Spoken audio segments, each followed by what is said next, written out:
going to be talking about unleashing the power of your subconscious mind. So, we're going to be going through a couple of steps. First thing that we're going to discuss is understanding the subconscious mind. And then the second half, what we're going to talk about is how to use your subconscious mind to get what it is that you want. So, again, we're going to go on and get started. For those who will be going back and listening to the recording, understand this about your subconscious mind. When we're talking about releasing the power of your subconscious mind, that it controls 95% of what it is that you do, be, or have. And we'll talk about how it controls that. But most of what you do pertaining to your subconscious mind is on autopilot.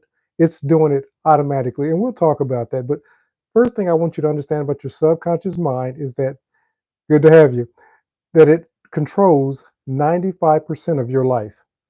That little 5%, we often see the iceberg. And at the tip of the iceberg, you see what represents what we call your conscious mind. So, of course, below the water, all that below the water is your subconscious mind. So, most of what we think that we're doing, being, and having is we think that it's the byproduct of what we're thinking consciously, but that's not the case.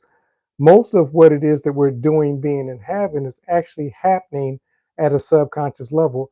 And that's why a lot of times we say, well, I've tried law of attraction, I've tried manifestation, law of assumption, and it just doesn't work. That's just because something at a deeper level has you blocked.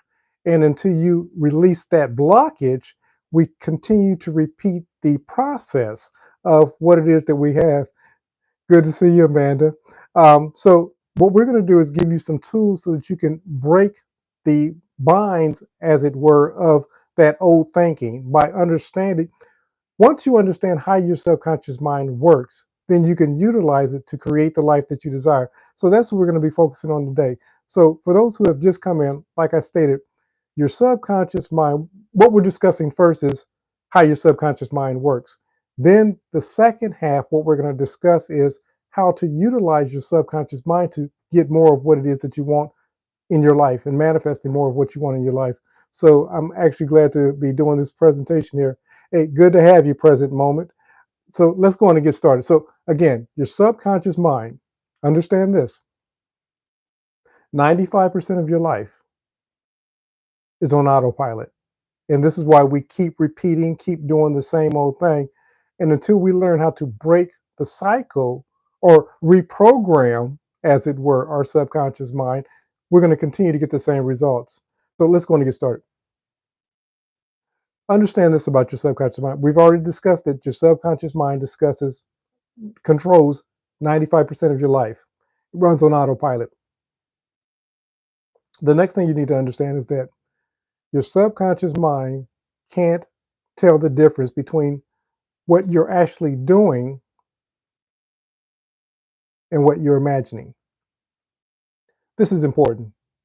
A lot of times we think, for example, we go to a movie theater or whatever, and we're watching a movie and we're like really engrossed in that movie and we're being scared and so forth. Your body is responding by way of your subconscious mind as though you're actually in the movie. And so this is sometimes why we may watch a movie and weeks later, months later, even years later, sometimes that movie will resonate and rise back up in our spirit. And all of a sudden we'll have an event or an account, or we'll have a dream. And we're like, where did that come from?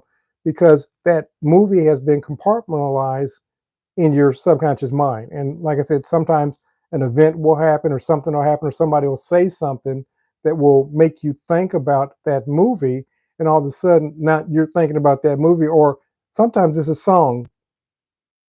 Sometimes you're passing through the mall, or you're going by somebody else's car, somebody's house, and they're playing music, and it's a song that you remembered way back when. It starts braining up those events that were happening at the time so you say, well, why did I dream this dream? Why did I think about this person? Now all of a sudden you think about this person and they show up in your life. It's because something triggered by way of your subconscious mind the thought of that individual or that person or that event. And again, it shows up in your mind. your subconscious mind can't tell the difference between that which you're imagining and that which you're experiencing. Now, why is this important?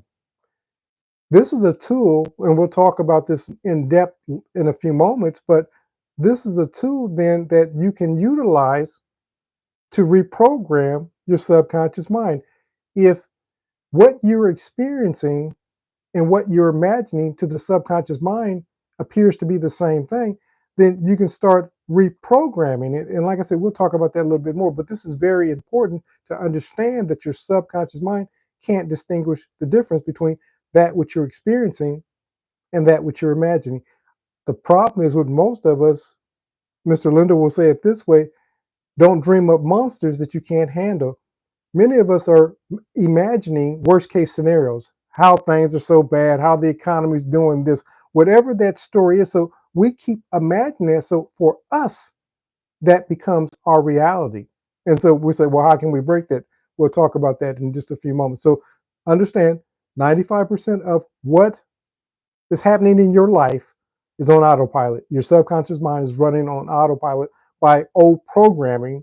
Mr. Linder will often say we're always thinking ahead of the evidence. So pre-programming or old programming keeps coming up to the present until we begin to change what it is that we're giving our attention to. So it can't distinguish between that which is imagined and that which you're actually experiencing at the moment. Oh, let's speak about that just for a quick second. They've done studies, and in one study, it was a basketball study. It was a basketball team, and they took different members of the basketball team. They had some of them practicing free throws, so they were continuously throwing free throws at a certain time every day. The other portion of the team was imagining that they were throwing free throws. When the two groups came together, there was a very from the ones who were actually practicing the free throws and those who were actually imagining the free throws, the percentage was very so close that you could not tell which one was actually in the imagined team and those who were actually doing the actual free throws. They tell about a story, a guy that was in a POW camp, and he didn't have anything else to do. So what he would do was practice in his mind's eye playing golf. And he did this for the 2 or 3 years that he was in the POW camp. Once he was released and he got back into society, and of course, you had to, like the astronauts that recently came back from space, you have to readjust your muscles and everything if they're not being used and utilized. But once he got back into conditioning and he started playing golf again, his golf game was far better than it had ever been when he was physically playing golf prior to being in that POW camp. But like I said, what he kept doing was he was passing time. So he would just see himself playing golf. This many athletes, actors, multi-millionaires, billionaires understand the power of their mind and imagination. So they use that to their advantage, and so can you. So let's go on and move forward. So 95% of, good to see you, Violet. 95% of what you're doing is on autopilot. Your subconscious mind can't tell the difference between what you're imagining and what you're actually doing. The way that it operates on repetition and emotions. So it's good to use affirmations, and we'll talk about that in a moment, but it's also good to use repetition. There's a scripture that says that we're praying ceaselessly. So as we understand that we're praying ceaselessly by what it is that we're saying consistently and persistently, thanks for sharing, Violet, we realize that that's the program. As kids, I remember, being probably about 3, 4, 5 years old and learning to tie my shoe. Now, at first, when I tied my shoe, it was very difficult.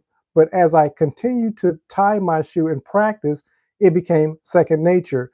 I can remember the first time I got behind the wheel of an automobile. It was disastrous. But as I continued to drive and I continued to practice and I continued to get behind the wheel, I got to a place that I was doing it on autopilot. And often I would get in my car, go to a destination, and really didn't even remember driving to the destination because I had gotten so proficient. So I know that many of you can identify with that. What is the point?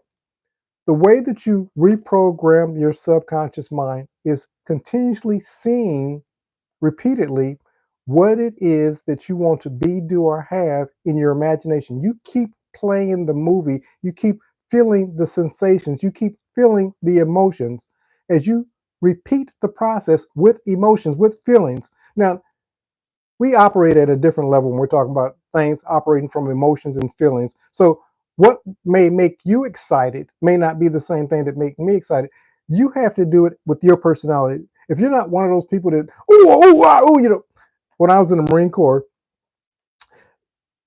many of the Marines, being Marines, they were like just really loud and boisterous and so forth. And so there was an expectation, and often when I would go out and the person that I would be talking to, maybe we would have a drink and not be dancing and so forth. They would say, what do you do? I say, well, I'm a Marine. They say, well, you don't act like a Marine. And that's because I did not buy into the ideology of I had to be this certain type of person. I remained myself in my own personality. I wasn't one of those bashing my heads against somebody else's head and breaking beer bottles over my head. That didn't appeal to me. But it did appeal to a lot of other guys because they thought that that's who they were supposed to be as Marines. My point to you is when you start practicing seeing that vision of you doing, being, and having, you do it as yourself. Don't try to be somebody else. Don't try to be like a Tony Robbins if your thing is motivation, or Deepak Chopra, or Jim Rohn or whomever. Be yourself. Don't be a Neville Goddard. Be yourself. Now take his principles, take what it is that he's taught, but you teach it in your own voice. The benefit of that is people aren't looking for another Neville Goddard. They're looking for the principles, but they're looking for the principles to come from your unique voice, your unique experience. As you begin sharing your unique experience, absolutely, we're all unique.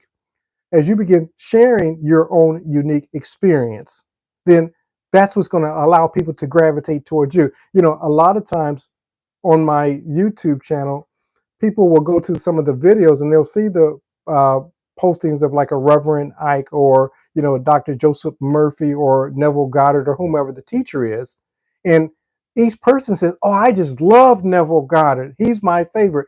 Or somebody will say, "Oh, I just love Reverend Ike. He's my favorite. Oh, I just love Dr. Joseph Murphy. He's my favorite." Why do I say that? You're going to become somebody's favorite. When you start sharing your unique voice, you're going to become somebody's favorite. But you can't become somebody's favorite.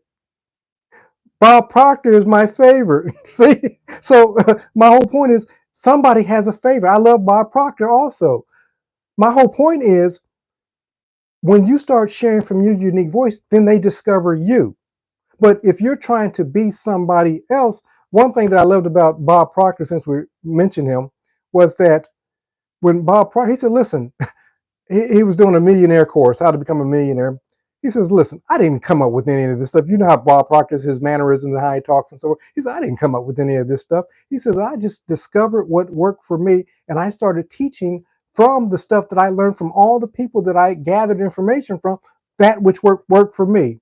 The funny thing was, even as he uses Dr. Fleet's Stickman, for example, and paradigms and so forth, we associate that now with not Dr. Fleet, but Bob Proctor, because Bob Proctor made it his own.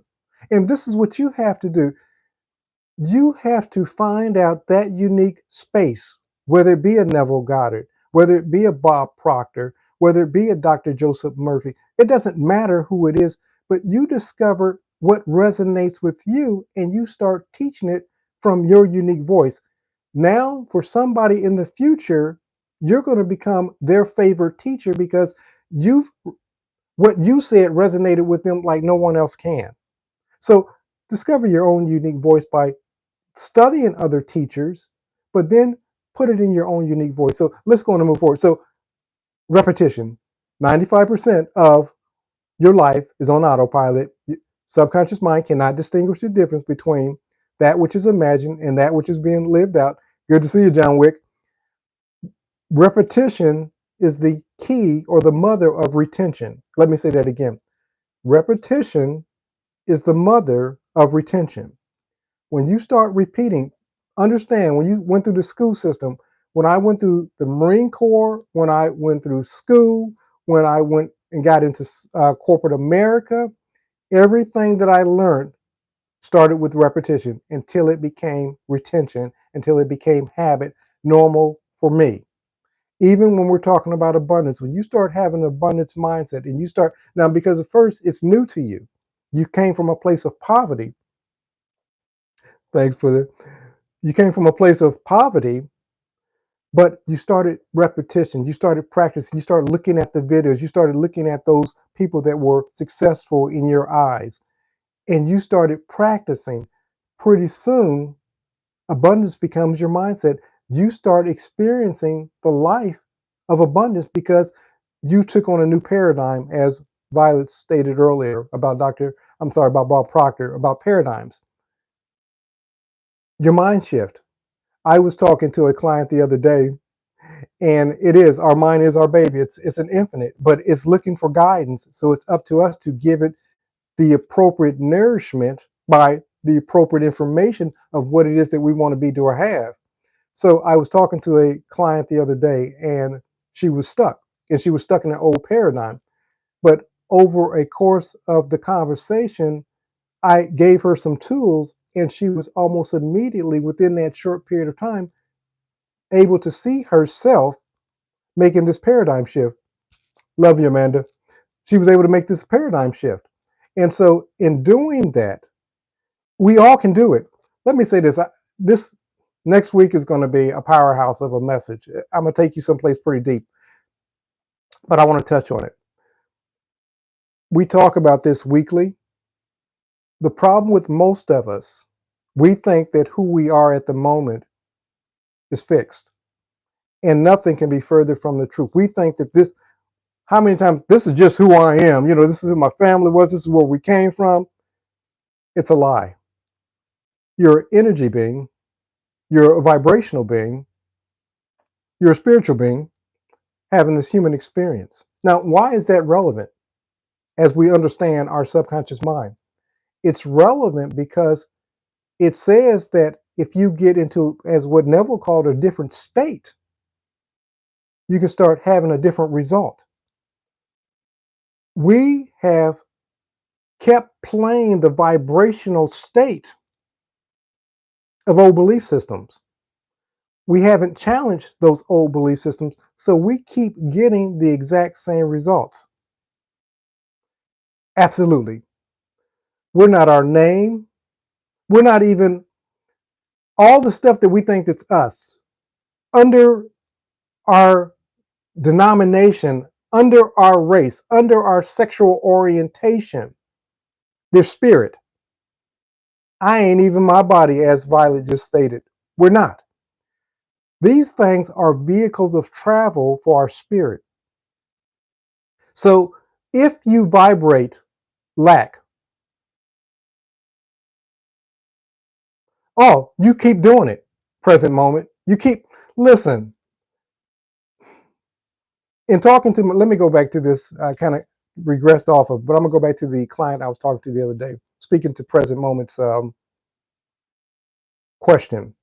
He says, she said, because I don't know present moment, so forgive me, I don't know. So, and that's not important. But present moment asks the question, okay, I'm operating in this vibration, I'm in this state, but it hasn't shown up yet. Every seed has its own appointed time. Your job is to clothe yourself and become that person. I promise you, so I asked the client, I asked the question, you're welcome, Andrew. Love you. So I asked the client when I'm talking to him, I said, listen,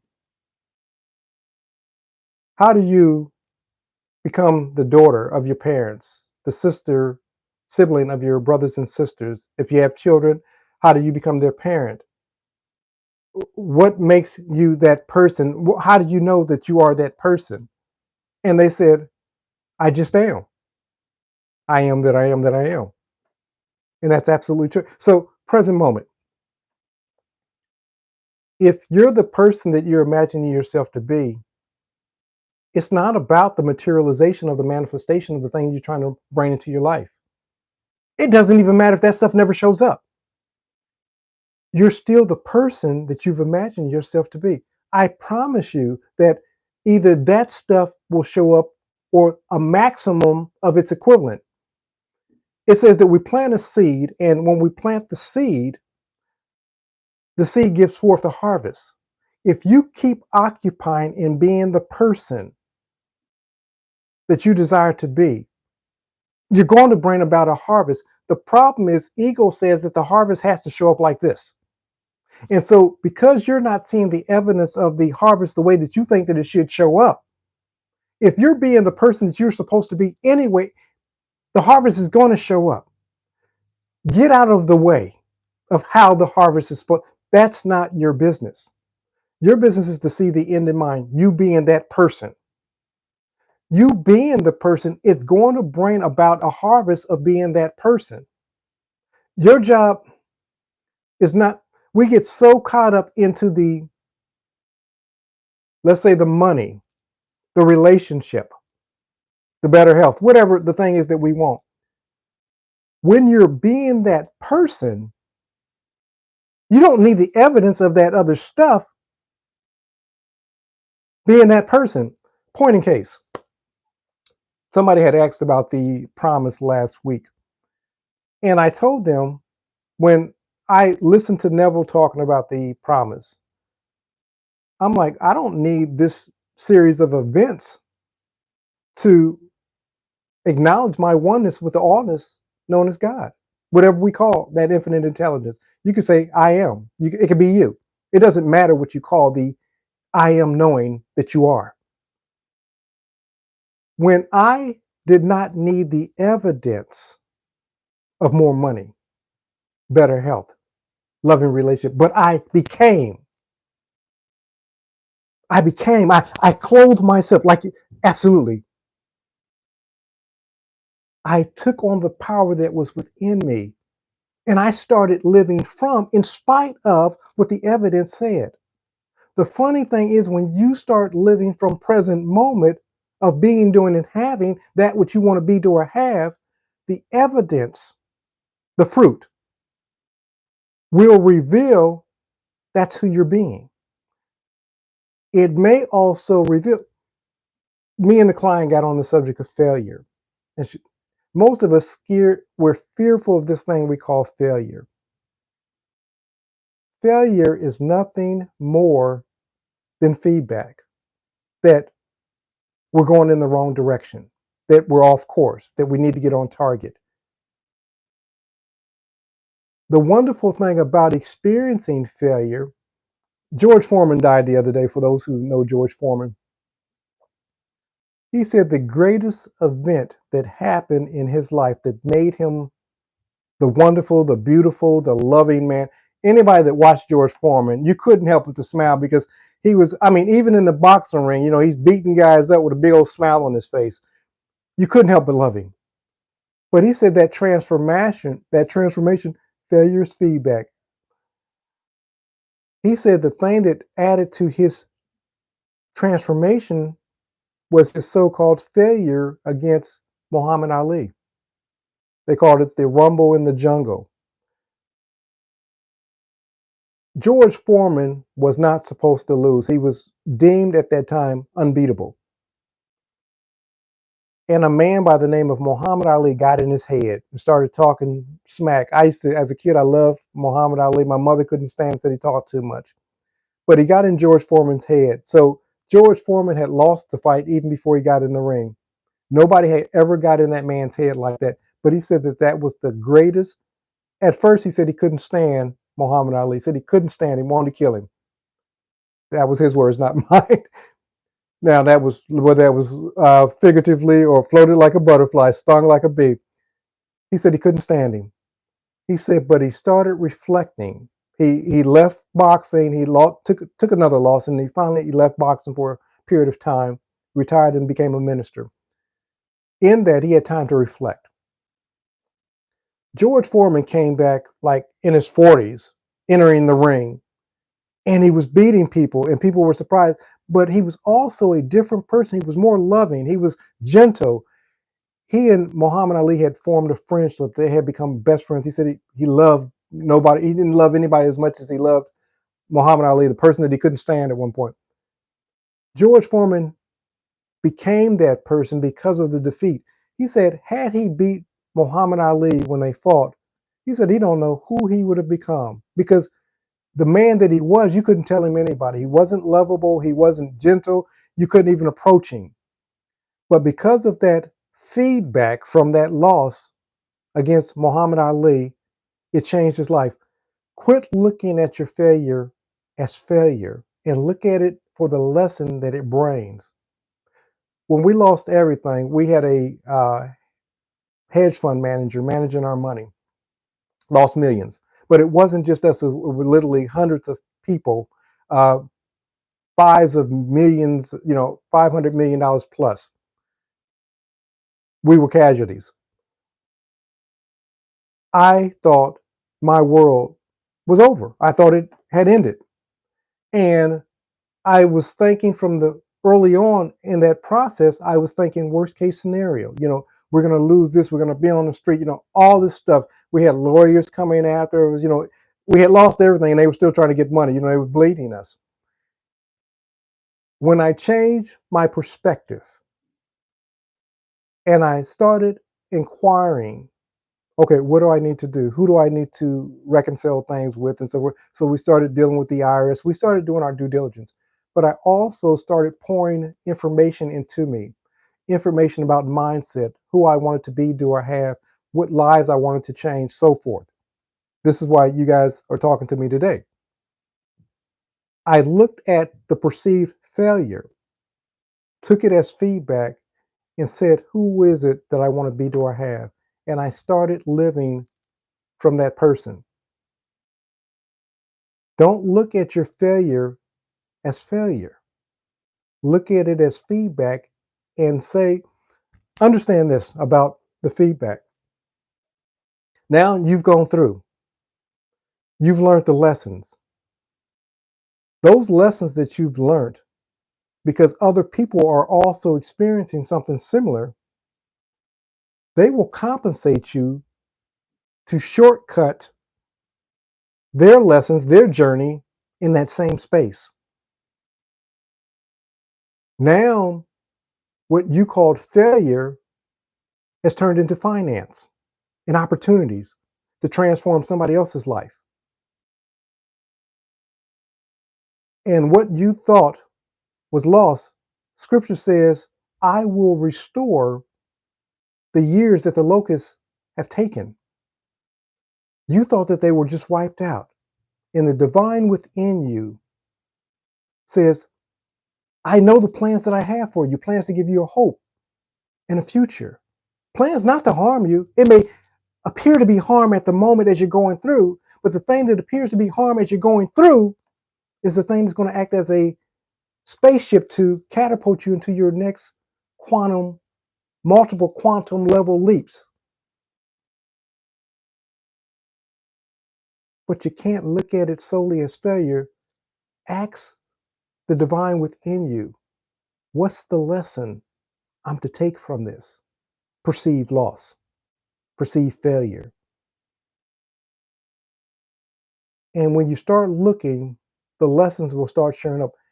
Then the energy of that experience won't, when you think about it, it won't keep taking you back to that experience and you're replaying it and reliving it. Because like I said, the subconscious mind can't tell the difference between that what you're imagining and that what you're living out. So if you're living that in your imagination, what's happening? You're living out in your life, and you keep repeating the cycle. You keep drawing the same energy. You keep going through the same experiences. You keep dealing with lack, loss, limitation, ill health, poor relationships. You just keep repeating the process until you look at and say, oh, that was a lesson. That wasn't to go and stay there. It was to learn from it. We see children and they're walking. Now, they just took their first step and they stumble.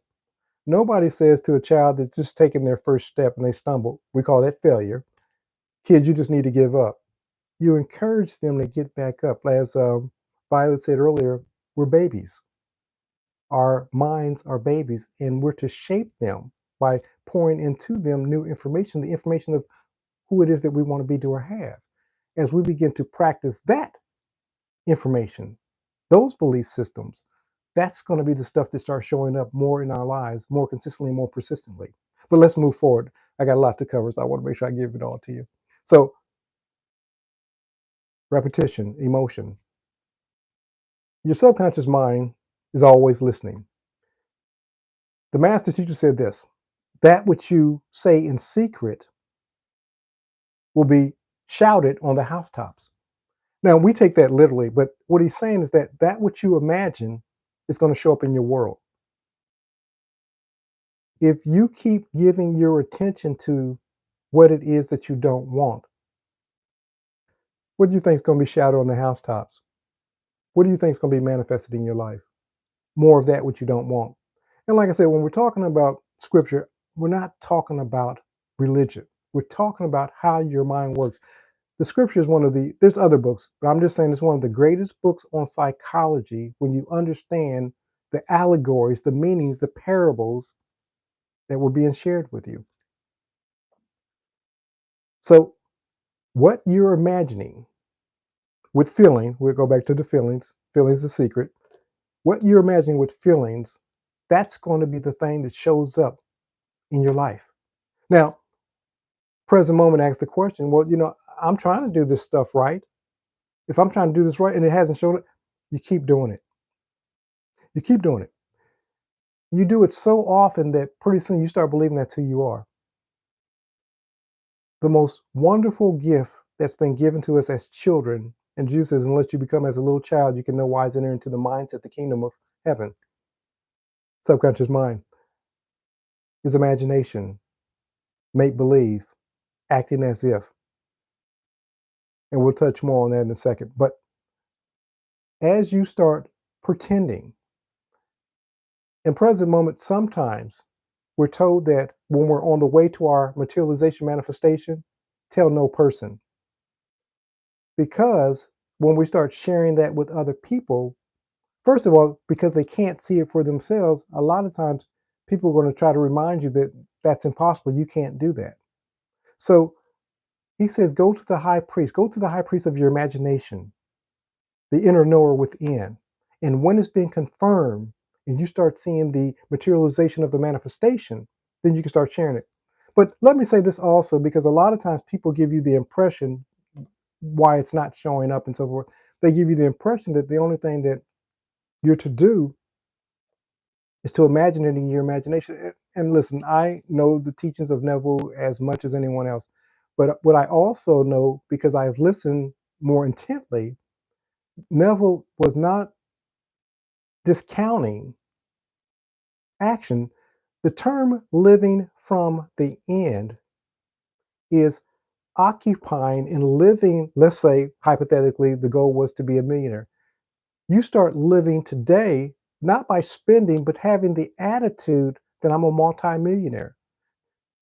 Let me say this. This is important. I was talking about the stuff that you're going to learn next week that's going to kind of blow you away, but I'm going to touch on it briefly. Understand this. And I talk about the reality being the mirror. The way that it works, and the reason why you're kind of stuck a little bit present moment is this. Simply this. It's nothing bad. Is that love you? How you doing? It's simply this. We think that the way that it works, we really do believe that it's have, do, be. Now, why is this relevant as opposed to be, do, have? We think that, okay, I'm imagining being successful, but nothing seems to be happening yet.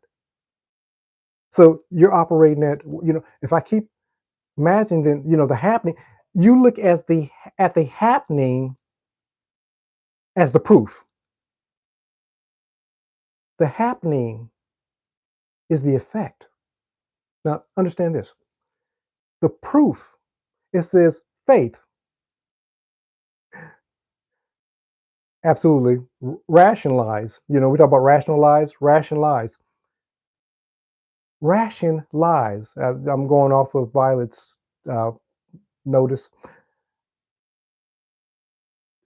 That's the whole point. You're believing that because you're not seeing the evidence that the stuff is not working, but it works in reverse. As you continue to be, you're sowing the seeds of the universe. Reality, as I state each week, is a mirror. And because it hasn't shown up in the mirror, you say, well, it's not working. I've done this for months. Listen, some things you're going to do is going to take years. But if you're being that person, it doesn't matter. If I'm being a multimillionaire, let's say, because that's easy to measure, good. If I'm being a multimillionaire, and I know that you have a present moment, but there's going to be somebody that's going to be watching, or somebody's going to come along later on, and they're not going to get it. So I want to explain for them. I don't want to just stop and say, oh, present moment, got it. I'm going to stop. They're like, well, so what, present moment? I didn't get it. So, okay. So I'm operating as a multimillionaire. The money that we had that we lost in the Ponzi scheme, that started off as an imagination. I was watching a program, and this Christian woman had this farm, and she said, I started imagining blah, blah, blah. And she came into this money. I was reading Wallace D. Wattles, The Science of Getting Rich. I started imagining, believing that money was going to come. And a series of events allowed money to come. Okay, so why am I saying that? I'm telling you that because you're imagining, you're being, you be in spite of what reality is saying, what the mirror is saying. You continue to be, eventually, the image in reality's mirror is going to be the person that you wanted to show up, the thing that you wanted to have, the person that you wanted to be. You understand? And again, present moment got it, but I'm speaking this for those people that may have come on after, or these people that will watch this later on. When you are, when I'm operating from a place of fitness, health, abundance, prosperity, I don't need the evidence. It's just who I am. The evidence is the byproduct of me being who it is that I am. It can't not be otherwise. And a lot of times, what we're dealing with sometimes, let me say sometimes as opposed to a lot of times, we're dealing with the residue of old beliefs. So a lot of times we don't realize that we're clearing the old belief systems out, even though we just started sowing the new seeds. A lot of times when you're planting a garden, you have to clean out the old weeds, even that which was one time vegetation that you enjoyed, in order to cultivate the new garden and the new things that have been sown into that garden. Likewise with the garden of your mind. Just because reality hasn't caught up with what you already know that you're already being, doing, and having, doesn't mean that it's not working. Sometimes there's a lapse in reality, and it just takes a moment. But again, what we're doing is sowing seeds, and you have to depend upon the seed. Some of the things is going to show up immediately. And because of that, you're going to think that everything's going to show up immediately, and it's not.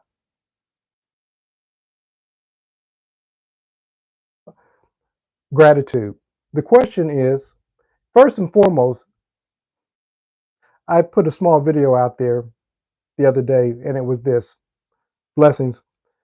It was this, that we talk about Jesus being poor. There's no way in the world that the God of the universe can be poor. But if I say that you're God's, that you're sons and daughters of the living God, of the Most High God, and you are, because in Him you live, in her, in it, in they, you live, you move, you have your existence. And apart from this infinite intelligence known as God, we can do nothing. The truth of the matter is, it's impossible for you to be poor. Now, can we operate from an impoverished mindset? Absolutely. But that's not because of there's no abundance in the world. It's just that we haven't become aware to who it is that we are. Once you start understanding, and I don't mean you just decreeing solely that you're abundant. Now that's a start. But you start living, acting, being, it's abundance, like I stated earlier about whatever it is that you want, isn't based off of money. Health isn't based off of a doctor's report.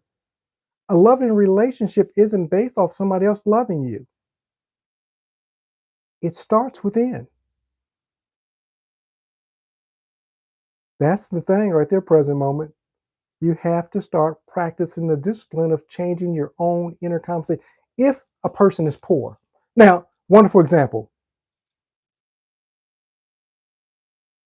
We'll talk about going into the silence as I go to the other side of the other stuff that I'm going to cover. And but I'm not going to spend a whole bunch of time there because I got so much else stuff to cover.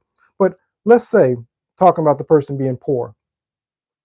There was a young lady and she started selling online. It was t-shirts, hoodies, and with the iron-ons and so forth. And she made her first $1,000. She made her first $1,000 and she immediately went and quit her job. She quit her job. The money seemingly dried up. Now she's evicted from her home. Now, from all outward appearance, this woman seems like she's poor, but she had an ideal. So she's evicted from her place. She and her kids are now living in a Motel 6 or whatever the hotel that she's staying in, but she's staying into a, you know, some type of hotel.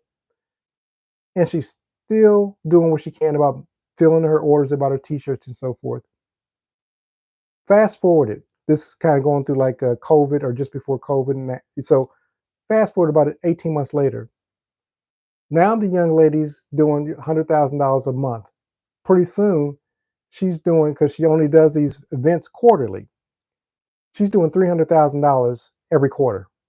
And that's because she's just choosing not to do more. She's taking vacations and so forth. Outward appearance said when she lost her job, even to her, that she was poor, but she kept living from the that desired end. She kept doing, being, and having who it was that she was to do, be, or have. Now she's teaching other entrepreneurs how to do what it is that she's done. So, of course, the money's being multiplied. What is my point? Poverty, no matter where it is in the world, is a mindset. And any place in the world, you can go any place in the world, the most impoverished place, and there's somebody that's prospering, somebody that's broken outside the mindset. No matter what you think about wealthy people or whatever, let's not get into that dynamics of that. You can be the wealthy person that's changing the world for the good. Once you start believing what's going to happen, that you can be prosperous, that you are prosperous, you're going to start receiving prosperous ideals, how to bless other people. Spirit says this: constantly change our subconscious mind, old negative, poor, absolutely, to desirable beliefs. Scripture says this: most of us, especially like in this community, we have the mindset that only thing I got to do is think wealth. That's the start. But the other side is you got to start being, you got to start living from, you got to start providing. It says give, and it should be given to you. Pressed down, shaken together, running over, will people pour into your life? Yes, you could potentially win a lottery ticket, but it's short lived. There's a host of people that have won lotteries and so forth. When you become a conduit of God and you start giving what God's given you to give to the world, that's going to be your access to your abundance. And this can come in 8 billion different ways. Your unique gift to the world is your unique gift, but you got to start giving it away. You got to start giving it away. Okay, so let's talk about briefly going into the silence. And what I think I'm going to do, even though I was going to do that other stuff that's going to be really transformative next week, I may cover the other half of how to use the subconscious mind because I don't want to rush through it. So I'm going to talk briefly, going into the silence. It's getting quiet within yourself. Absolutely. Violet said, give what you want to receive. This is absolutely true. When you're going into the silence, it's you getting quiet. The biggest thing, a lot of times we're going into the silence because there's something that we want. The better thing to do when you go into the silence is going in to discover who you are. As you go into the silence and you realize that me and this infinite, as I'm being quiet, me and this infinite source, all creation, creator of the universe, are one. Now you say, well, how do I know that me and I had my eyes closed for a second, so whatever was flashed up, I missed it. I apologize. How do you know that you and this infinite source, whatever you call this, I don't want to give it a name because I don't want you to think that I'm telling you who the divine entity known as God. It's like the artist formerly known as Prince, the intelligent being formerly known as God, whatever you call that infinite intelligence known as God. You're one. Now you say, well, how do I know this, coach? It says that in this infinite intelligence known as God, we live, we breathe, we have our existence. And apart from this infinite intelligence known as God, we can do nothing. And again, this is not a religion. Call it energy, if that's what you need to call it. I want you to, I just don't want you to close up and think that I'm talking about religion. I'm not. When you realize that you and energy, life force, whatever you call that infinite intelligence, are one, and it can't be otherwise, you'll start to realize that I got the source, the power of all things in me. There's really nothing that I can't be, do, or have that I can imagine. And this is how it happens. It talks about a story about the Tower of Babel. And it says that when they start imagining, the spirit of the divine came down and saw what they were imagining. And he says, listen, there's not going to be anything that's going to be kept from them when they start using the tool of imagination. When you start to imagine that you're abundant, you're going to start changing. Literally, hear what I'm saying. You're going to start changing the thing that makes up reality. You're going to change the fibers of reality. And it's going to start shaping itself, molding itself out, picturing itself to what it is that you've imagined. You're going to start imagining, you're going to start being. We're doing this anyway. Right now, we're imagining being that we're something, that we're poor. So reality says, let me give to them the evidence of them being poor because it has to. It says, be it unto you as you believe. It can't be otherwise. I could show you 1,000 different ways of how to create abundance. We live from the inside out. Absolutely. I can, but because you're operating from the mindset of poverty, you can't see it. I talk about the reticular activating system. And what I'm telling you is not religion. It's actually based off of science, quantum mechanics, and other quantum strings and so forth. But what happens is you start imagining, this is the story that you're telling yourself, and we'll talk about more of this in the next week. I don't want to go into it because I don't want to rush through. I'm not going to rush through, but I'm not going to keep you over the time frame either. So you start imagining that life is hard. I don't know how I'm going to get around in this economy. It's hard. You start seeing the evidence of what it is that you've imagined. And you keep seeing the evidence. So even though I said, listen, if you go and you try this program and you go tomorrow and you do this, and this, your life is going to change forever. You're not going to be able to, you'll even try to practice the steps of what it is that I've told you. And you say, well, this is not working for me. Coach DiCarlo is a fraud. And for you, it will be so. It's like people get on the YouTube channel. They say, this stuff is a bunch of trash. I said, absolutely. For that person, it is. And they won't be able to see otherwise. Absolutely. You start with gratitude. Gratitude, the way that gratitude works in manifesting and becoming a abundance magnet. When you start practicing gratitude, what happens is your attitude becomes, you start looking for more reasons to be grateful. And it starts building on it. So you start opening your eyes to things that you didn't see before when you were in a place of negativity. A couple of years ago, a young lady reached out to me and she's like, well, coach, I want to change my mindset. I want to become more abundant and so forth. But she said, I'm staying at my parents' house and there's no way that, this stuff is just not. I said, listen, if that's where you're operating from, then we really can't have a conversation because I can't do anything for you.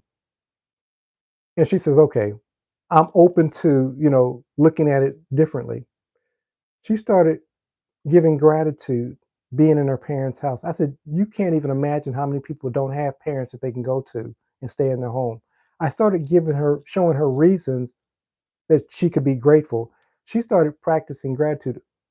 Maybe a month or two later, she reached out to me and said her life had changed and everything was being turned around simply because she changed her perception. You got to understand that reality is taking shape. You're continuously shifting, rearranging, molding. Reality to you is like silly putty, but it's like that with the collective. And unfortunately, most of us are focusing on the negative because that's what's continuously being transmitted to us.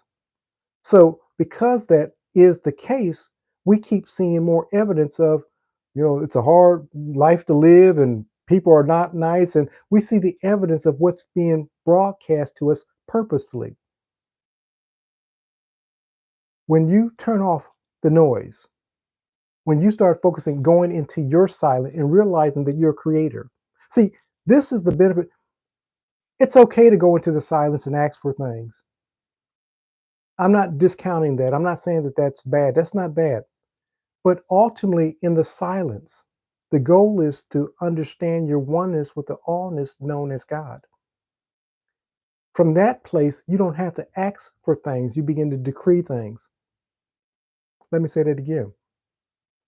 When you're operating from a place of creator, you don't ask as in a welfare system. You start decreeing what it is.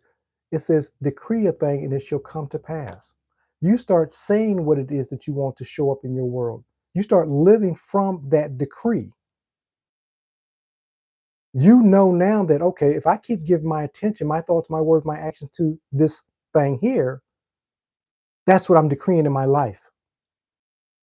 So you start seeing more of in your imagination, you start playing. So when you're in the silence, the best thing that you can do in the silence is create the mental movie that you want to see outpictured in the mirror called reality. And you do that consistently, persistently.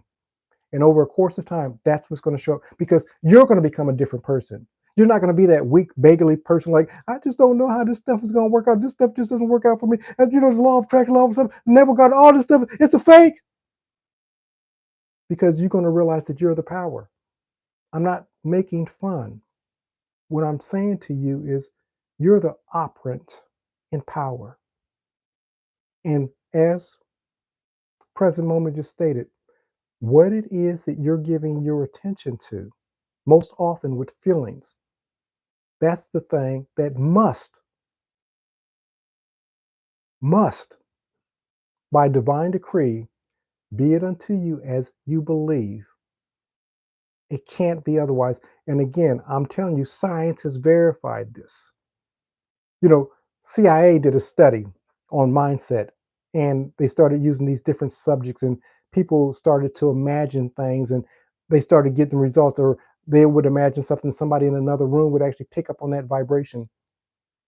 A lot of times you think that you're sick, but it's not your illness. You're so close with somebody else that you've picked up on their vibration of illness, and what you're experiencing is the symptoms of their illness, as it were. So now, because you've picked up on the symptoms, you owned it.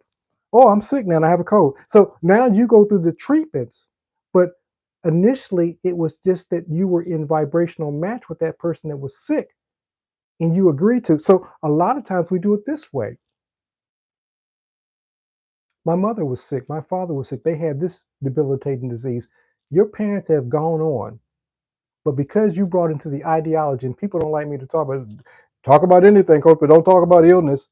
You brought into the ideology of your parents' sickness.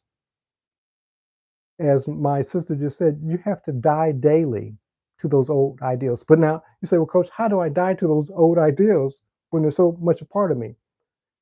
You have to replace them with new ideals.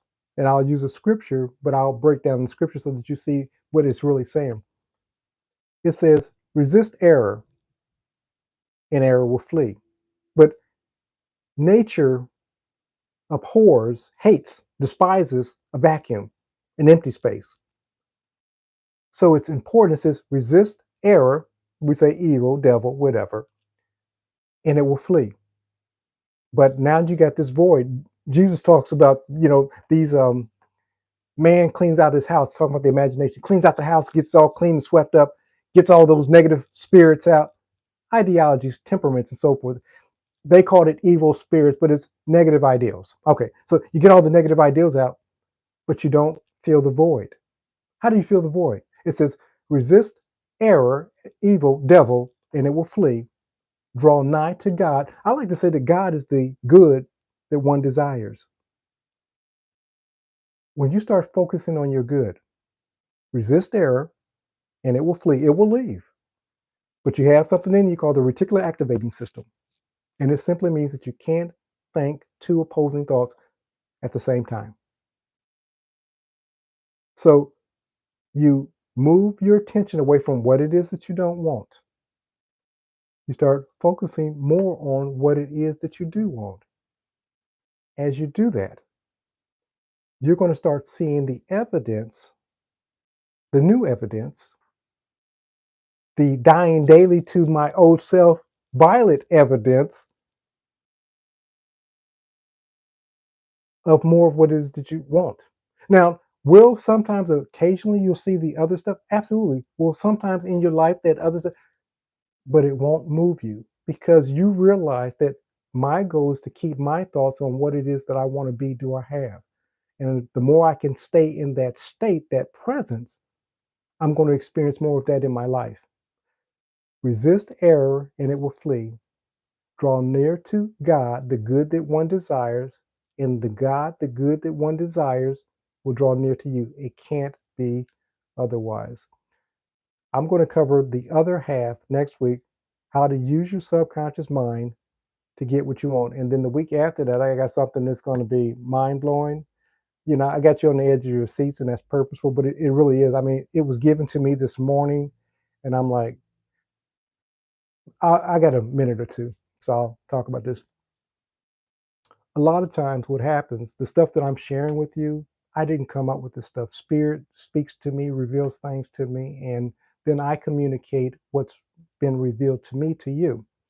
So I was meditating on, a portion of scripture um, about the legion, the man that was possessed by the devil. And it actually says the interpretation really wasn't the man, it was the person. So we don't know if it was a man or woman, but when they interpret, they said man. So I like to say this, from Genesis to Revelation is your story.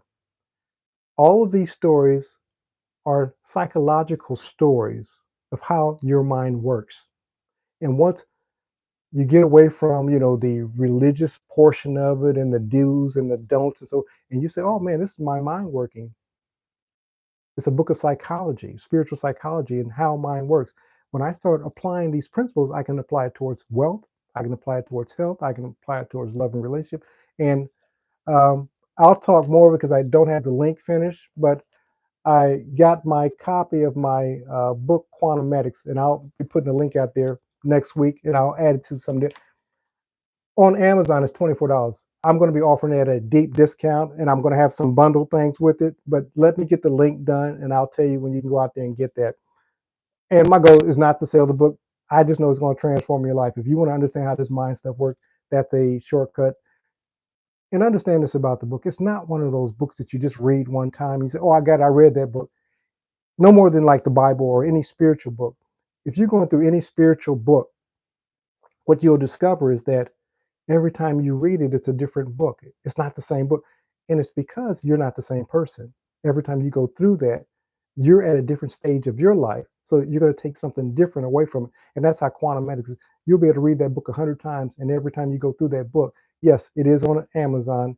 And Yeah, you just go to Amazon for England, look up Quantumatics, look up DiCarlo Eskridge, and they'll be like, man, if you got any questions, email me and I'll send you whatever you need. But Coach DiCarlo1 for the email at gmail.com if you got any questions. Anybody, if you got any questions, Coach DiCarlo1 at gmail.com. I don't want you to think that I've set Amanda apart to the side, even though Amanda's special, Violet's special, John Wick and all the people that show up on a weekly basis are special. I love you guys. Um, Look at what it is that you're giving your attention to. If it's not what you want to show up, divert your attention, take it elsewhere. Love you, brother, and give it to something else. But you got to understand, if it keeps showing up in your mirror, if you keep saying this stuff is not working, reality is nothing more than your mirror, and it's only showing you what you're giving your attention to at a deeper level. But we're going to talk about that next week of how to make the shift from that. We kind of touched on it, but we're going to go deeper next week about how to use your subconscious mind to get more of what it is that you want. Love you guys. I appreciate you showing up, and have a wonderful week. We'll talk next week. Take care.